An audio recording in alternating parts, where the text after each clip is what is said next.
Hello everyone. This week I've been working on this moody little night scene of a chapel here, and I wanted to do a little post-mortem on what I've done here because it's an interesting production process. This was not for gameplay, this is purely for cinematics, and some of the things that I had to sort of think outside the box to make this look like it does, because we had certain requirements, one of which was that this is one base level that essentially gets attached to the level in which all the animatics live. But we're going to have multiple scenes taking place in this environment, and as such some are going to need some lighting changes. Now most of these lights in here are actually fakes, so there's really no light on the outside of this. I mean there is, but this doesn't really shine through the windows here. There is some light here, but that doesn't have an impact on the inside. These are all emissive surfaces here, so they light up, and as such if I do have a brighter light in here, then I need to have a way to adjust these materials from a central place. Likewise, the other thing is of course the light streaks here. They may have to take on a different color depending on what light that is. That's another material effect, but on a blueprint attached to another blueprint. So we're going to come to that as well. And the other thing I haven't quite implemented yet is something like a central place that switches all these candles on and off. And I do that with a bit of blueprint logic. So let's have a look at how this works. So first of all, the way the church is built, my colleague actually built that in Blender, and I've then more or less replaced this bit by bit in Unreal Engine. So one of the things is that this pillar thing here, that is actually grabbed from an existing project by Leartes, I believe, and they had a big cathedral, and this sort of pillar thing is almost something that I wanted and needed. So I grabbed that out and I called it Chapel Wall, and this is what that looks like. So it's a single blueprint and it has all these things attached that I need there. So doing that then, if I wanted to make a larger church from these bits and pieces, I'm going to make sure my snapping is on, and then I can just go and snap, just duplicate the whole thing and then go and make sure this snaps into place, and then I go and do this again, and that is then how my church sort of gets built.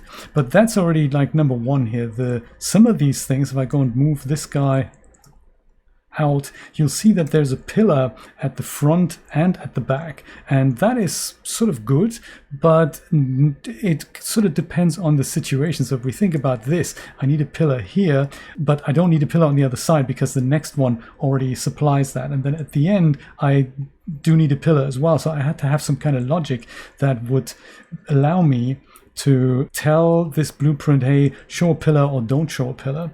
And so I had to go and write that. I'll show you how that works. If I go on the details panel, there's a section here called the show front pillar and show back pillar. So I can go and switch these things on and off depending on which one of these is needed. That could also be done automatically, but that would have been overkill. It's a really simple type of code. If I go and open that blueprint up here, well, when I say simple, it's one of those things. In the viewport, you can see that each pillar is made up of multiple pieces. So these are all pillar pieces here.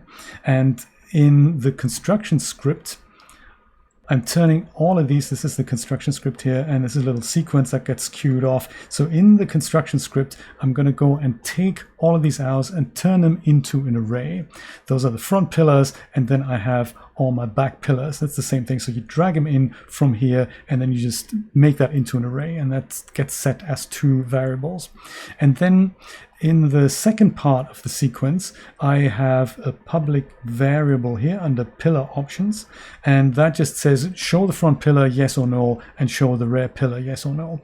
And if we do want to show the front pillar, then we're going to set the visibility of every item in the front pillar array to yes, and if not, then we set it to no, whatever the variable is. And we're going to do the same on the rear pillar, and that is how that is done. So the construction script is a great place for that, and you know, it means whatever this value is gets done in the construction script, which is run the moment there's a change to this item. So same with color randomizations. If I had that and if I'd move that, every time I move it, that construction script runs. So that's quite nice. So that's the pillar logic, and that was actually the simplest thing of them all. That's just a level building thing. So then I've got the lights here that are read out on a function basis. So that's number 3. The wire number 3 here, I've got these functions here for change the light intensity, change the window emission, change the beam intensity, the beam colors, and then lastly the window color. So those are all things that are referencing objects from the viewport. Like one is a rectangle light. There's about 4 individual pillars here, which are also blueprints, and then there's the material on the window here that's also a blueprint. Let's have a look what they all look like. So if I go back into my darkened chapel here, because I can show you better what that looks like maybe on this particular wall piece here. I've just put them under default here. So, but that's basically where I can go and set the window emission.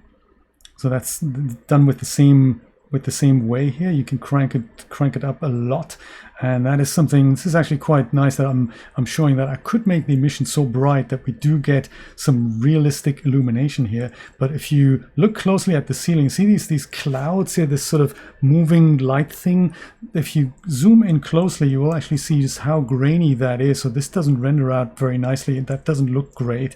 And this is because emissive surfaces never are great to produce actual lighting. I think iRay and DAZ Studio are the only applications in which you can sort of get away with it, but in Blender or in Unreal Engine or any other engine, you should never do that. This is why ghost lights are usually not such a hot idea to use. Yeah, so to make that effect happen, we actually have this window light intensity, which does something similar, but it does it with a light object. It's not quite placed correctly, it's just a rectangle light, but yeah, that is an actual light object that would do that. That would give me the actual illumination, but not control the window's illumination. So that is just that different value here.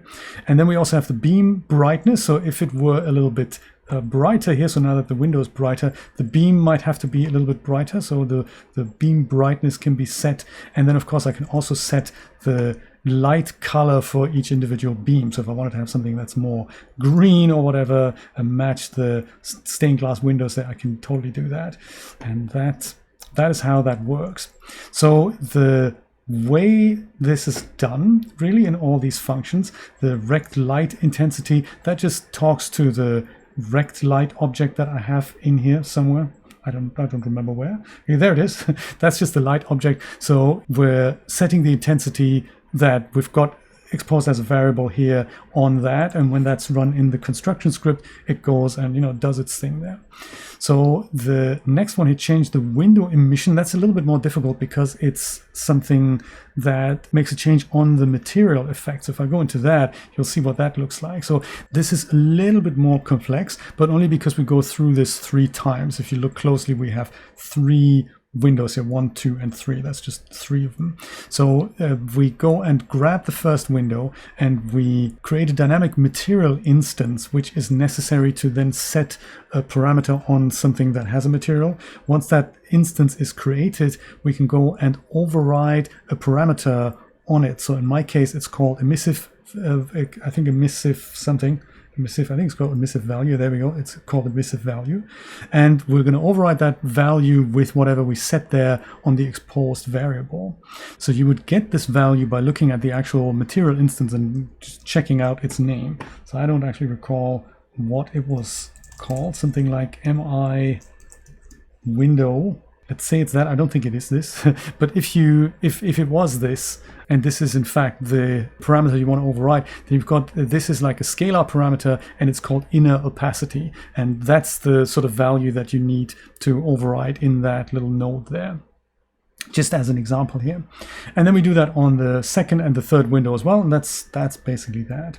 So it gets sort of more complicated as we get on, because then the next one is the beam intensity. So that is something that's a bit more complex because the light beam is a material and it is part of a blueprint. So there's not one beam here. If you look into the viewport of this, there's actually 4 light beams here.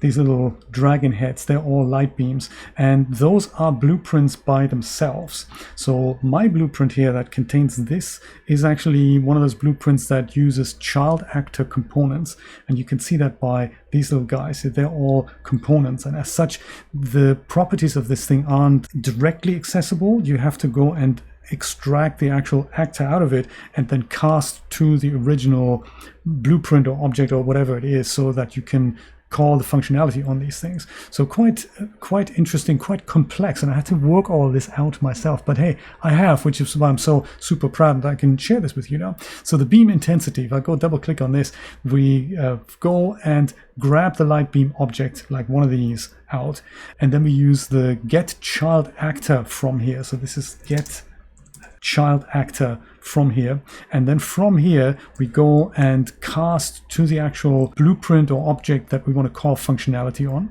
which is in my case the cast to BP light beam, which is the actual blueprint.